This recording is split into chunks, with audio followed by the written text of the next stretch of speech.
Hi guys, so today is the 30th of June and it's 26 minutes past 12 over here in the UK. I am wanting to do a very quick update today, so I'm just going to get straight into it. Is volcanic activity on the rise? This report stands out and says no. So the average for any year or any given point in modern history is 15 volcanoes erupting at the same time, and that's the number that they say is erupting today. This Professor Clive Oppenheimer says there have been quite a few eruptions in the news lately, so people question whether there's an increase in rates of volcanism that we're seeing just now, and this isn't really the case. Eruptions are happening all the time. Some make the news headlines and others don't. However, I want to draw a line underneath that report, because if you go to the Volcano Discovery website, you'll be able to see that there's actually 37 volcanoes erupting at the moment, not 15. That's over double the amount. So where they say that 15 is a typical amount for any point in history, any given year in history, we have 37 currently erupting, which is uncommon. So don't just listen to the reports that you get. Do a bit of digging, do a bit of diving, and see if the information is correct. As far as I can gather, the information is not correct. There's also over 121 volcanoes showing signs of unrest. So those also have potential to erupt, and this year we've seen quite a few eruptions, so it's possible that we could have a few more from this unrest list joining the eruption list. So I just wanted to draw a line under that. We have on Friday, obviously adding to the volcanoes that are erupting, Bali, the Bali volcano erupted, and the next day, Saturday, the Indonesian volcano Sinabung erupted 50 times in one night. So not only are there more volcanoes erupting, but the eruptions appear to be getting more violent as they go along. So just something I wanted to point out. Iran has decided that it's going to reopen one of its nuclear sites that it's had dormant for 9 years. Obviously, this is coming up to the end of the nuclear deal if Europe can't save it. Iran did extend the deadline to the end of this month, which is basically today. So from tomorrow, we may hear some news coming out of Iran that they've gone ahead and started their nuclear enrichment. I already believe that they have nuclear weapons developed and ready to go, but obviously this is something more significant in terms of the public eye. Iran has imported a huge amount of yellow cake since the nuclear deal was signed in 2015, and has also produced some domestically, according to the statement of AEOI's website. Iran restricted its enrichment of uranium ore, commonly called yellow cake, under the deal signed under the Obama administration. The move is permissible under the deal, which restricts the country from enriching weapons-grade uranium and caps the country's allowed stockpile of enriched uranium at 666 pounds. But we already know that we've got Benjamin Netanyahu saying that they lied about that.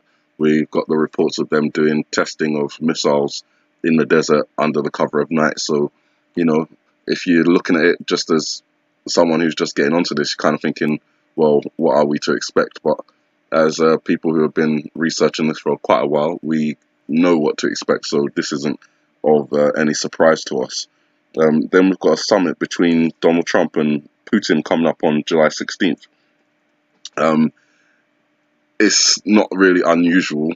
They have met before. Obviously, the news media is going to draw a lot of attention to this because, there's been reports of Putin hacking the elections, hacking nuclear plants and water facilities, and the intelligence community of the US conclusively agree that Russia is still hacking, and that's where we're getting the reports from, as well as China, Iran, and North Korea also doing some hacking. So I thought this meeting was interesting, particularly because it comes around one of my watch days, which is July 15th. That's taken from the LC scene in the iPad Goat video. So the very next day, there's this meeting, supposed between Russia and the United States, Putin and Kim Jong-un. So we'll see what happens. And obviously, next month is a month that Donald Trump is going to be visiting NATO and also stopping in Britain for talks with Prime Minister May. I can already inform you from the British side of things, there are going to be huge protests when Donald Trump is on his way here, while he's here, and on his way back. So I would, pay close attention to that, because we have a lot of different cultures in our country. A lot of those different cultures have been offended by things that Donald Trump have said. So I would just, keep an eye on that, kind of London's Fallen kind of scenario. If you know about that movie, then you'll know exactly what I'm referencing. UK Prince William, sorry, another arm from the UK. He obviously, I've already reported that he visited Israel. What's interesting is he visited nearly every religious holy site in both Israel and Palestine. So we're talking, he went to the Dome of the Rock, he went to the Al-Aqsa Mosque, he went to the Temple Mount, he went to the Western Wall, he went to the Church of the Holy Sepulchre. That's as much as I've been able to find in this report, but that's quite a lot of holy sites to visit in one trip. For the first trip of a British royal, an official visit from a British royal, who's labelled as the peacemaker. I found that very interesting, so I thought I'd bring that to you guys as well, just that you know that he's visited all those different places. And then you've got a propaganda video that's been put out by Iran, and I find it interesting that all the countries that we assume will be opposing the United States have put out propaganda videos of them attacking the United States. So Russia did it with the missile attack in Florida. China's done it. I can't remember exactly what they showed. North Korea's done it, obviously showing the destruction of the US Navy, particularly the Carl Vinson. And now we've got Iran also putting out a propaganda video of a tidal wave destroying the US fleet. Isn't that one of the scenarios we've been looking at, particularly as we've got rimpac with all these naval ships on the ocean going on up until July 16th. Again, another extension to one of the watch days I've got there, July 15th. So I'm just going to play this video for you guys to have a watch.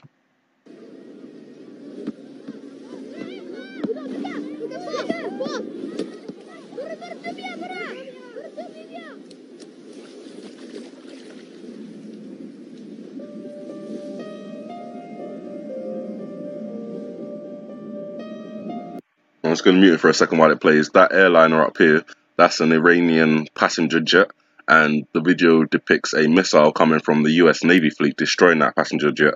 And obviously there's collateral damage from that. Innocent civilians shown dead, bodies floating in the water, which you're about to see.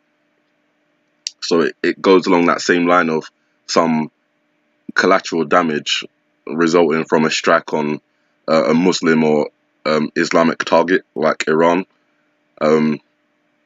There again, we're about to see, look, another mosque-like structure being struck by a missile, and then we have what follows. So I'm going to let the sound come up now.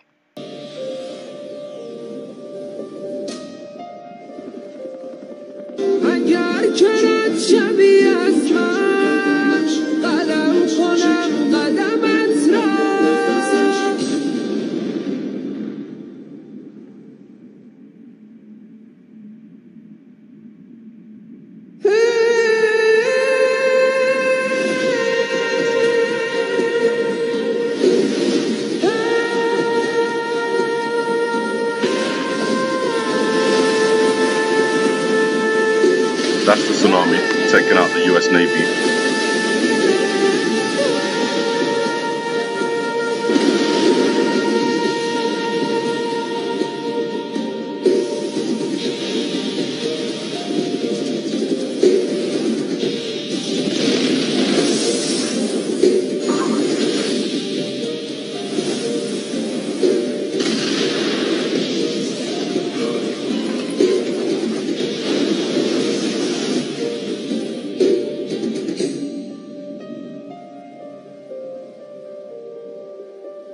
So I know that may be emotionally aggravating for some of you to watch, obviously because it's showing things like the US flag burning and the destruction of the US Navy, but this is propaganda that's been put out not just by Iran, but North Korea also had a similar propaganda video showing the US Navy being destroyed. So it's clear that the US Navy is a target. As I reported, China just hacked a whole bunch of US Navy secrets. So there's something going on with the US Navy, and because we've got so many ships on the ocean at the moment, not just with rimpac but also with NATO, I think it's something that should be watched.